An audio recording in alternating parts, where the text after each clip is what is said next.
আসসালামু আলাইকুম everyone, welcome back to my channel. আজকে তৈরি করে দেখাচ্ছি খুবই মজাদার স্বাদের চকলেট স্যান্ডউইচ।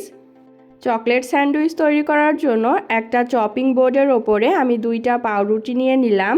তারপরে একটা পাউরুটির ওপরে আমি দিয়ে দিচ্ছি চকলেট সিরাপ। চকলেট সিরাপটা পুরো পাউরুটিতে লাগিয়ে নেওয়ার পরে এখন আরেকটা পাউরুটির ওপরে আমি দিয়ে দিলাম গ্রেট করে নেওয়া চকলেট। গ্রেট করে নেওয়া চকলেট আমি চারো সাইডে ছড়িয়ে দিচ্ছি। তারপরে ওপর দিয়ে দিচ্ছি কিছুটা বাদাম কুচি। নিয়েছি কাঠবাদাম, পেস্তা বাদাম আর কিশমিশ। বাদামটা দিলে এই স্যান্ডউইচটা খেতে অনেক ভালো লাগে, তাই চেষ্টা করবেন বাদামটা দিতে। এবার একটা পাউরুটি আর একটা পাউরুটির ওপরে দিয়ে দিচ্ছি। তারপরে চুলায় একটা ফ্রাইং প্যান বসিয়ে দিব। চুলার জালটা মিডিয়াম লো আঁচে রেখে ফ্রাইং প্যানটা গরম হয়ে গেলে এর মধ্যে দিয়ে দিচ্ছি 1 চা চামচ ঘি অথবা বাটার দিয়েই এই স্যান্ডউইচটা টোস্ট করতে হবে, তাহলেই খেতে ভালো লাগবে।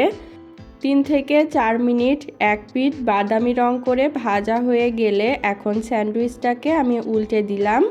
তারপরে এর মধ্যে আরেকটু ঘি দিয়ে আর এক পিঠও আমি বাদামি রং করে ভেজে নিব।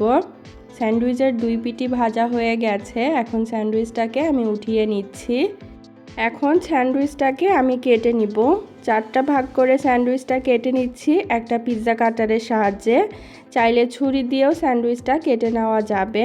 আর দেখুন স্যান্ডউইচটা কত মুচমুচে হয়েছে, ভেতরের চকলেটটা একদম পুরোপুরি মেল্ট হয়ে গেছে। আর ঘি দিয়ে টোস্ট করার ফলে অনেক সুন্দর একটা সুগন্ধ ছড়াচ্ছে। এখন চকলেট স্যান্ডউইচের ওপরে দিয়ে দিচ্ছি চকলেট সিরাপ, কিছু বাদাম কুচি, শুকনো কোরানো নারকেল আর স্প্রিংকেল দিয়ে চকলেট স্যান্ডউইচটা সাজিয়ে নিলাম।